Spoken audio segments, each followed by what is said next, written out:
When you have a spouse that is cheating, it can be completely overwhelming because you don't even know the questions to ask, where to start.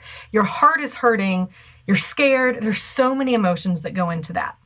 Two of the main questions that we hear at Marriage Helper when people find out that they have a spouse who's cheating on them is they want to know why it's happening and they want to know how they can stop it.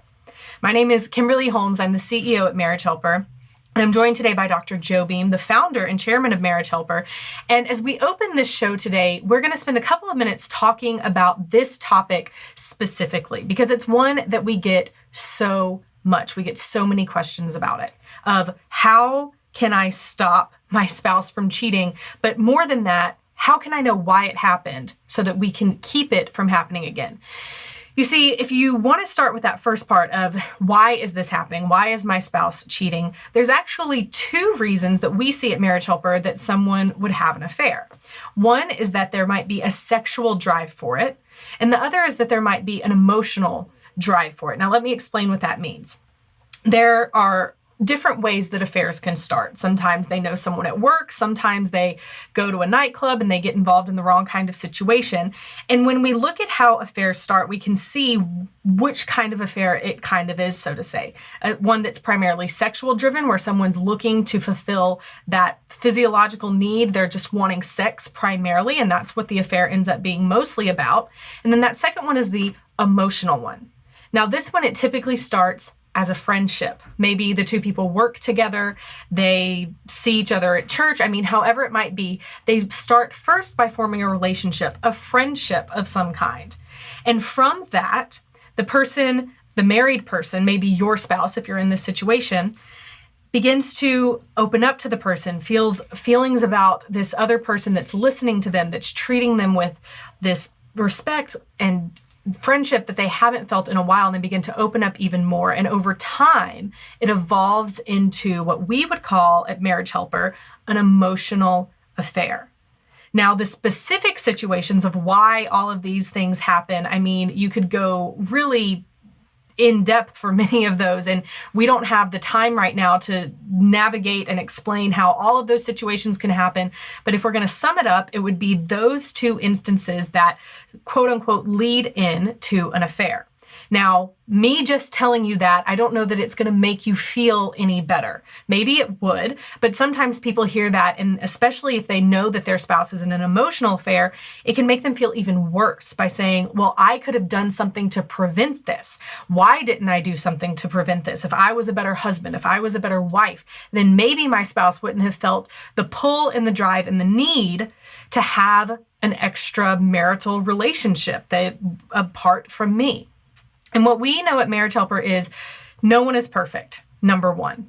There's no perfect wife. There's no perfect husband. And while you can look back and think of 100 things that you wish that you would have, could have, should have done differently, today, none of that matters. Because today, you can change what you're doing going forward, even if you can't change what you did going back. Now, there's definitely value in knowing the things that you've done in the past and what you should change, but you shouldn't beat yourself up about it, because that's going to inhibit you from being able to move forward.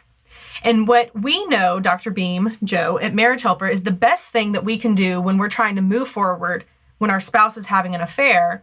Well, let's maybe put it this way at first. What is the worst thing we can do when we find out our spouse is having an affair that we see, that you have seen with your many years of experience, that most people first do when they find out their spouse is having an affair? Well, that's too broad a question, so let me try to answer it this way, if I may.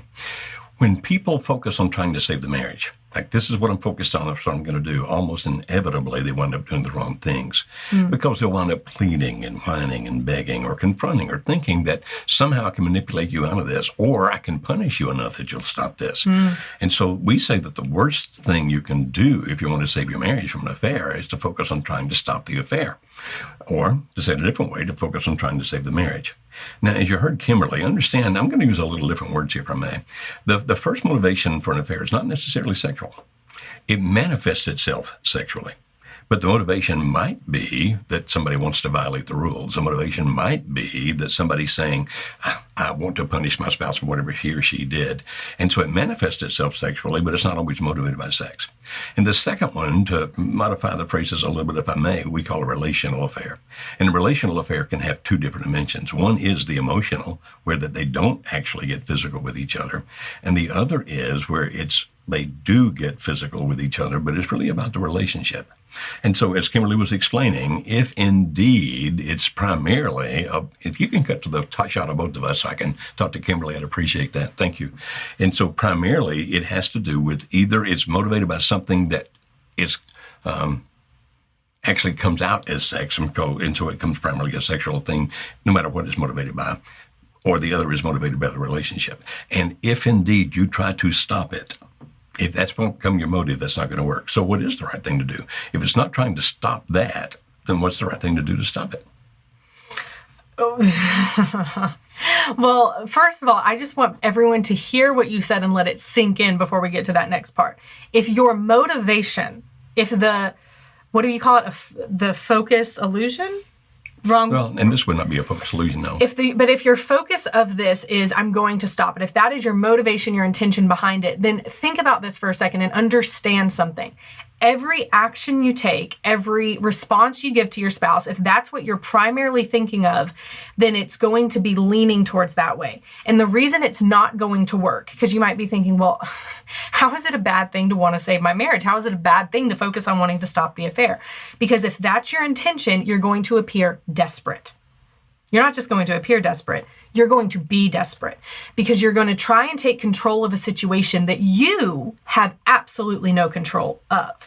It's going to affect the way that you speak to your spouse. It's going to affect the way that you see the circumstances around you.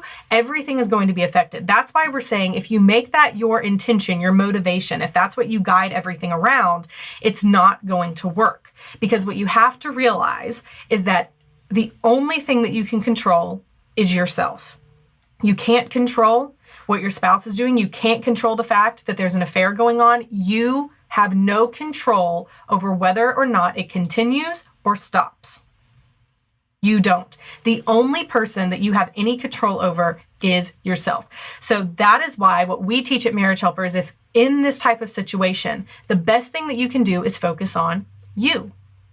Not because you have the ability to change the situation, but because you only have the ability to change yourself. And that's why we teach the importance of the pies, focusing on being the best that you can be in 4 areas of your life. We call them the 4 areas of attraction. There's physical, intellectual, emotional, and spiritual.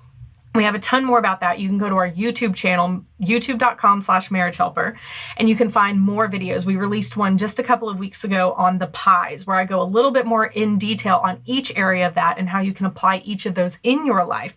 But the bottom line of it is this. You might be sitting there thinking, how is my spouse going to know that I'm changing? Why does this matter to me right now? Here's why. You do the pies first and foremost for you, because it changes your focus.